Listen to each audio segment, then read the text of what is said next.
The evolutionists haven't really come up with anything new. Wow. Yeah. Darwin made his arguments. They've come up with new forms of it, but it's the same logic. We've refuted that. Now that we have the Bible to say, okay, what are the right answers? It's just gone forward by leaps and bounds, not because of anything special about me, but I'm like, it's almost like shooting fish in a barrel. You've got the Bible and you can start picking off the answers one by one in rapid succession. And maybe the most revolutionary aspect of all this is... Hey, and welcome to Zero Compromise, helping you stand for truth in a world that falls for lies. I'm Patricia Engler, joined here at the Creation Museum by Jessica DeFord, aka JJ. Hello. We have Rocket Rob Webb with us. Hey, guys. And we've got a conversation for if you're a young person wondering, maybe I'm interested in going into science, but I don't know as a creationist if I'm going to be accepted and able to produce good research. Can creationists even do good science? Will the secular world look at it at all? Hold on, we have got an amazing cutting-edge conversation for you. Who are we talking to today, JJ? We have round 2 with Dr. Nathaniel Jeanson. He is a research biologist here at Answers in Genesis. And as always, make sure you guys like, subscribe, and share this episode so we can get this message out to as many people as possible. So with that, thanks for staying on with us for round 2. Dr. Jeanson, he's so awesome. We have to continue the conversation. So let's go ahead and dive right into it. Let's pick up where we left off from the last episode. Make sure you guys also check out our last episode if you do not see it. Amazing conversation that we had. Let's talk a little bit about your... Cutting-edge research. Cutting-edge research. I was like, what's I'll the tell word? you. I'll sell the sizzle. Cutting-edge research. We want to talk about a revolution, really, that's happening in science that is under the radar. It's a quiet revolution, but it is quiet at the moment, and for the next generation, it could become very loud. So evolutionists have set the conversation for so long. We're about to set a totally new one in ways that I never expected 15 years ago. So this is what's coming. All right, that's exciting. All right, I'm curious. Tell us more. Yeah. So I'd say, just to give a sense of, I didn't expect to be where I'm at. A book that's coming out spring, Lord willing, 2025, on a running title will be The Lost History of North America, Before the Pilgrims. I grew up knowing next to nothing about the pre-Columbian Americas, and it's creation science research that is opening doors I never thought we'd walk through. I don't think anyone thought we'd walk through on multiple angles, social angles, human interest angles, scientific angles. So just, I guess, to set the context, I knew growing up, because I grew up in a Christian home, grew up homeschooled, hearing Dwayne Gish, Henry Morris, Ken Ham. I knew what our opponents were saying about creation science. It's anti-science. I knew they say we don't make testable predictions. That's sort of the technical jargon. That's in the legal court decisions. So if you're wondering why am I going to public school and not hearing about this 1987 court decision, 1982 federal court decision, that's why it's basically forbidden, in a sense, to hear about creation science in the public school system. It's considered religion. And they say it's considered religion because supposedly we don't make testable predictions. Something I have to be, so if their standard for me would be, if I want to have a place at the scientific table, a chance to speak to public school students in the science classroom, I have to make a statement that in the future we can go out into the field, we can go out into the lab and do an experiment to test whether it's true or false. And that's dangerous, of course, because what if you're wrong? And then what? The good news is, to make a long story short, that's been my career for the past 15 years. When I joined the Institute for Creation Research 2009, was there 6 years, and I'm 9 years, going on 10 years here at Answers in Genesis. And the first task I was given at the Institute for Creation Research was to come up with a biology program. And my first thought was, well, let's find the questions that have been unanswered. Also dangerous when you're thinking apologetics. So how admitting unanswered questions, what are you doing? Well, that's the first step of science. And then finding the tools to answer them. So for me, in the realm of biology, which is what I was tasked with, it was all revolving around the question of the origin of species. And spent maybe 7 years on that. That led to this book, Replacing Darwin. The new origin of species, it's called Replacing Darwin because this idea of testable predictions was in my head. I knew for many years the evolutionists have said it's not good enough to criticize evolution. That's not me saying we shouldn't. We should criticize evolution, and there's lots of strong arguments against evolution, but they've said, and put it in legal documentation, not enough. You got to give us a better replacement model. And it's not just a flippant way. I took it very seriously. You can find in this book predictions for which I did not know the answer. And the happy news, of course, is this fulfillment of predictions.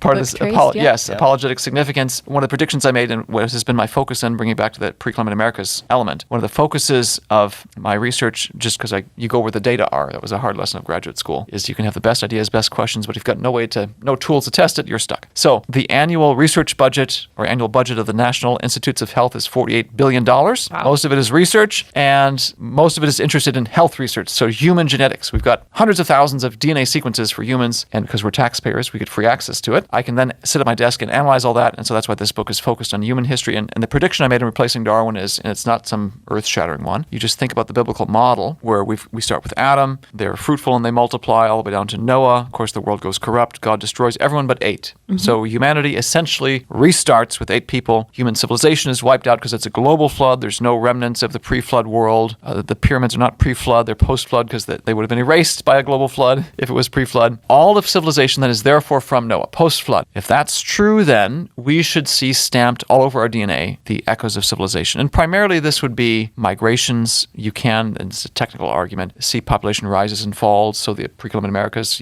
if you dig into it, the mainstream community will talk about there being a massive population collapse. There should be a smoking gun of that. That was actually a key step in me trying to figure all this out. We should be able to answer questions like what happened to the Romans? What happened to the ancient Egyptians once their political empire fell? What about the people? All these sorts of questions. Anyway, long story short, we've made predictions. We're seeing them fulfilled. That's led to more predictions because that's good science.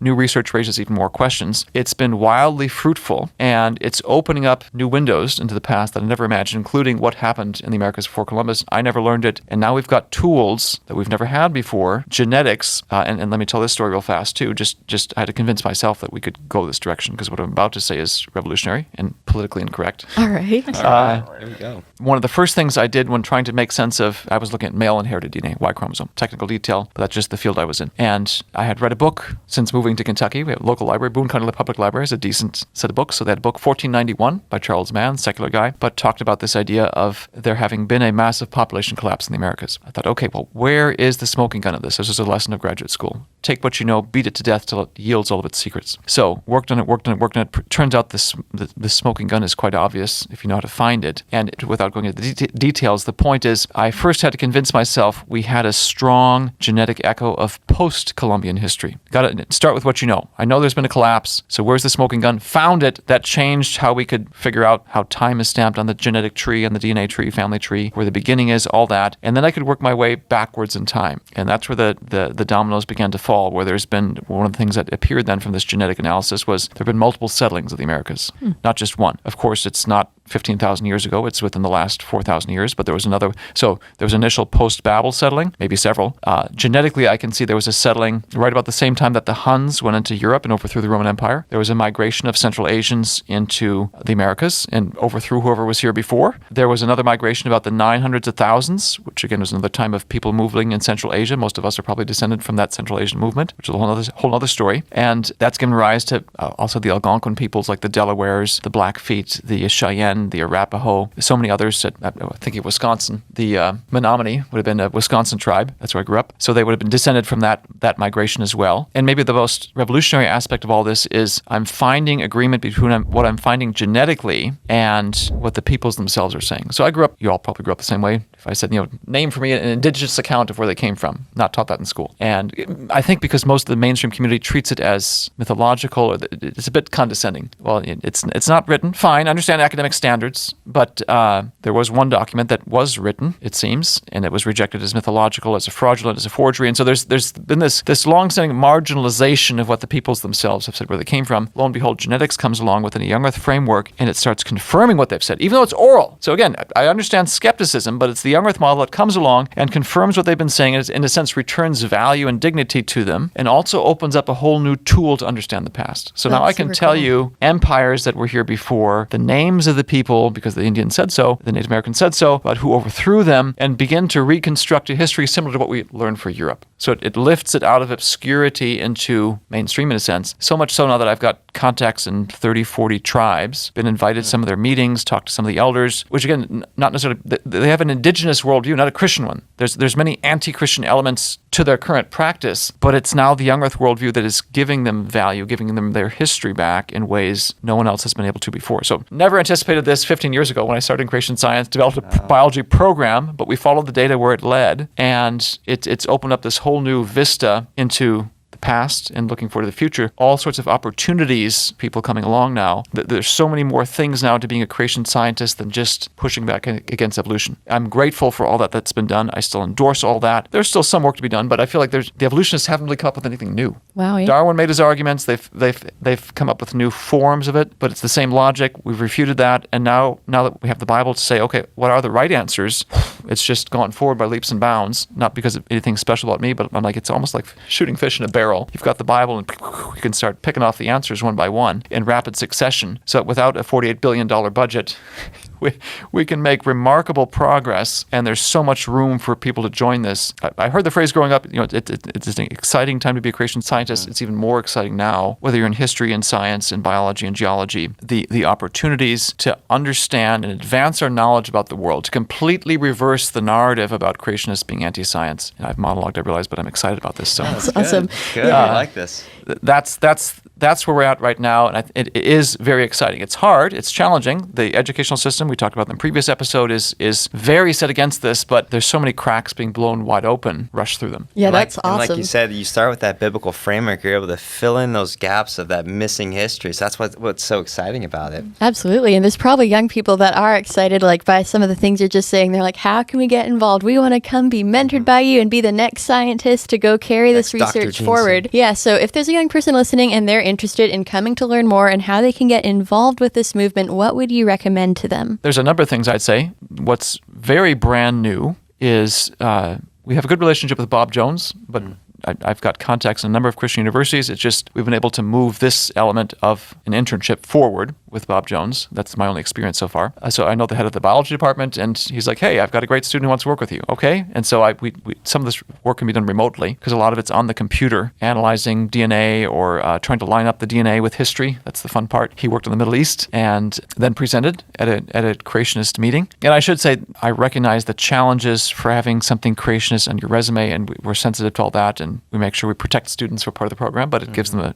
gets their feet wet. So we have, in a sense, or we're getting a program going to have summer students. Like I said, it was through Bob Jones initially. I had another one this past summer who is of Chinese descent. I said, I'm not touching East Asian history right now because I'm preoccupied with Native American history. But if you want to work on this, because she can read Chinese. Nice. So she was lining up a bunch of the written records to be able to then compare to the genetics, because again, that's going to be, I think, shooting fish in a barrel. There is a long extra-biblical documented record for Chinese civilization. And again, if the Bible's true, or given the record of history, we should be able to line up very easily the genetic record of East Asia with the written record of East Asia, which would itself be a very strong apologetic argument. Again, it's a positive argument. This shouldn't be happening again if what our opponent's saying is true. Well, we're not doing science. Well, why does it keep lining up? I mean, please explain that. So there's an apologetic element there, but there's also the fun, make discoveries. So I never learned to think about the Pacific before Europeans arrived, 1500s, 1600s, that sort of thing. There's lots of, and I've got contacts right now. I've got a community leader among the Puka Puka people who want to start advancing the research. And so what's our story?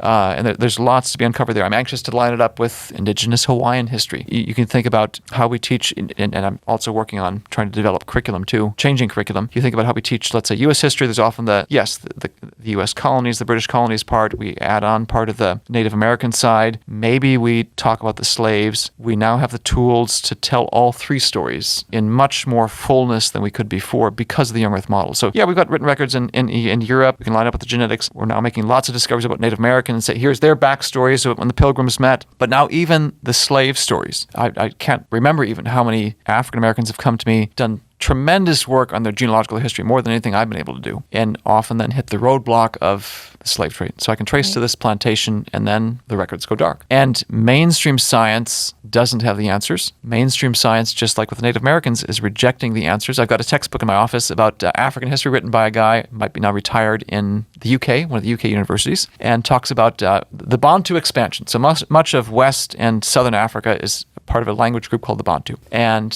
his comment in the book is, we thought for many years that the Bantu expansion happened in the last few centuries because the indigenous histories, the genealogies of the African tribes only go back that far. But now, thanks to archaeology, we know it happened 2 millennia ago or something like that. Well, the genetics I'm doing lines up exactly with the indigenous people's history. Wowie. Cool. So we can, which means then it's, again, value added back to them, or returned to them, dignity returned to them, but also then their accounts are a tool to understand and continue the story of African Americans and say, I can take your history beyond that, and I can say what kingdom your ancestors were part of and what they did and what great exploits they had. In theory, again, preoccupied with the Native Americans. So there's lots of opportunities. I might go to Bob Jones and say, hey, do you have an African American student? Or an African student even, because there's some of it's going to be bound up in languages I don't speak. Yes, there's colonial French, there's English, there's all that, but there's languages within Africa, indigenous languages that might have some of these keys. So if you speak them, that may be a great way to to help. So to answer the question about how can people help, there are these internships. Again, there's already opportunities that have opened up, and it's easier, I think, if I can go through a university where the professor knows you and you know them, but it doesn't have to be that way per se. But even if you're not a student per se, there's so many pieces of this puzzle. Hey, this document over here, I can't read it. I'm trying to learn Spanish now so I can get to Latin America and read what they said, and other documents, perhaps not yet in English. But surely there are accounts, maybe even still unwritten accounts in Africa, in the Pacific, if you speak those languages, to advance the ball, to line it up with the genetics. So I feel like it's open almost to anyone who has time. I can't say we can always pay you. Students will pay you for summer internships. But anyway, there's lots of potential here, huge potential for people in all walks of life, but especially for young people, because you can make an entire career, a very exciting career, I think, because I thoroughly enjoy this. It's a lot of fun to make these discoveries that could make international headlines and rewrite the history that we learned or never learned, to write it anew. So, and there's ways to get in touch with me. I'm on multiple social media platforms, so Facebook, a lot of the other ones, smaller ones, Gab, MeWe, Parler, I think went extinct, but had one there, Getter. Anyway, there's ways to get in touch with me, even if you just email our main form. They eventually get forwarded to me. I have another, when I wrote the book Traced, because I was looking for volunteers to participate, we put in a website. It's answersingenesis.org, so the homepage /go/trace, the name of the book. It takes you to a page that has data for the book, but also if you scroll down, there's a way to a message box that goes directly to my inbox, and I've had over 1,000 people contact me that way. Yeah, we'll make sure that we put those links in our in the show description notes, below. yeah. So happy to have that conversation, because even people listening might have ideas about, hey, I can do this. I'm like, great. So let's move forward. There's more than I have time to do. So I'm quite happy to have ideas proposed. And really the first internship I did 2 years ago or 2 summers ago was at the prompting of Bob Jones, and I had kind of poo-pooed that for a while. I didn't know how we'd do it, and it worked, and it was great, and I think beneficial to the student, beneficial to me, beneficial to the whole field and the question. Awesome. Yeah, that's fascinating research. And you have a series of videos on our website, too, if people are interested to look at a little more back information on what you've already uncovered. And so I would recommend those to anybody who's interested in this as well. And this is awesome, too, that you see that science confirms God's word and it's aligning with what you're researching. But I think also it's a wonderful opportunity to open the door for gospel conversations. And so I'm curious, throughout some of the research that you've done, have you experienced that? I'd say if you look at the views on YouTube for some of these videos, I have to think there have to be unbelievers. I can confirm based on the people who've responded. A number of them either don't sound like Christians or language Christians don't use.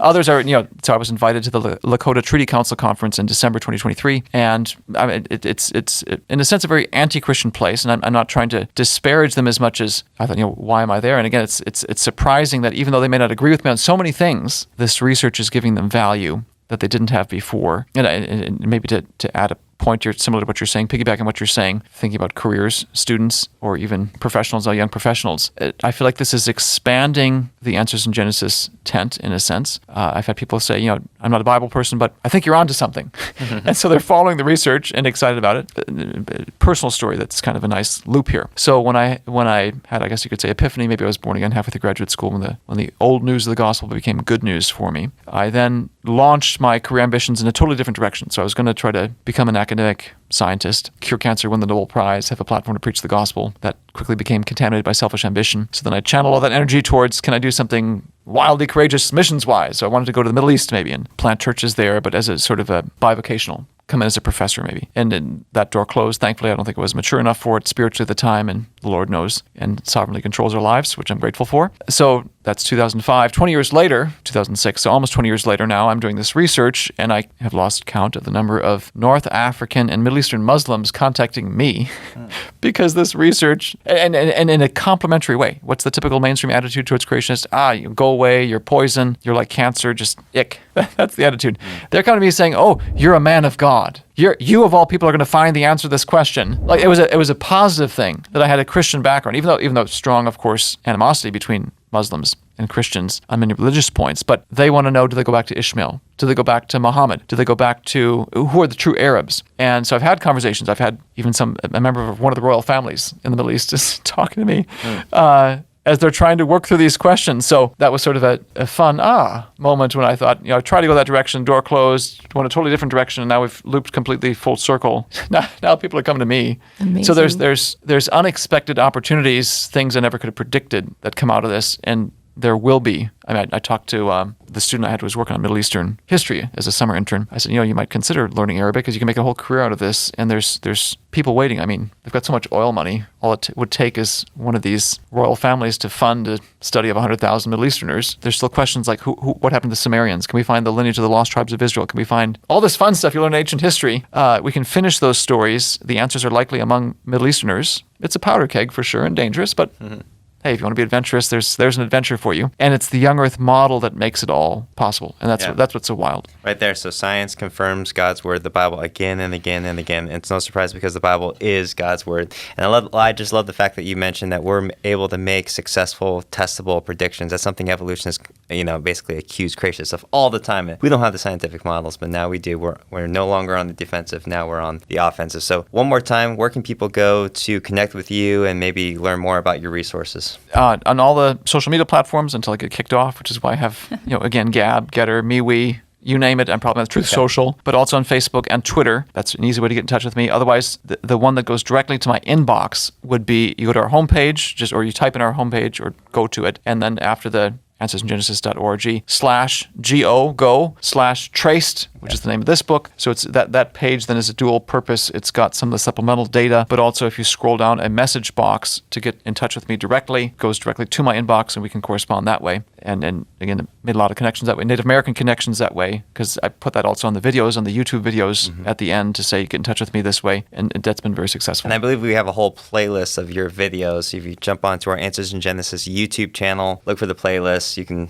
binge watch Nathaniel Jeanson for millions of years. Yeah, as we've said before, science confirms God's word. And it's awesome too, if you're a young adult out there who maybe you're a little timid that you are a creationist, just to stand firm. Let this be a testament to realize that you can stand firm, and then you never know how the Lord is going to open doors for you and the connections or conversations that you might have, like Dr. Jeanson has been able to have with people. Yeah, absolutely. Thanks so much for joining us today, Dr. Jeanson. Super exciting stuff. There's how you can be part of the next revolution in science based on God's word. Hopefully that's an encouragement to you. We hope you tune in next time as well. And meanwhile, please keep standing on the truth of God's word with zero compromise. See you guys later. God bless.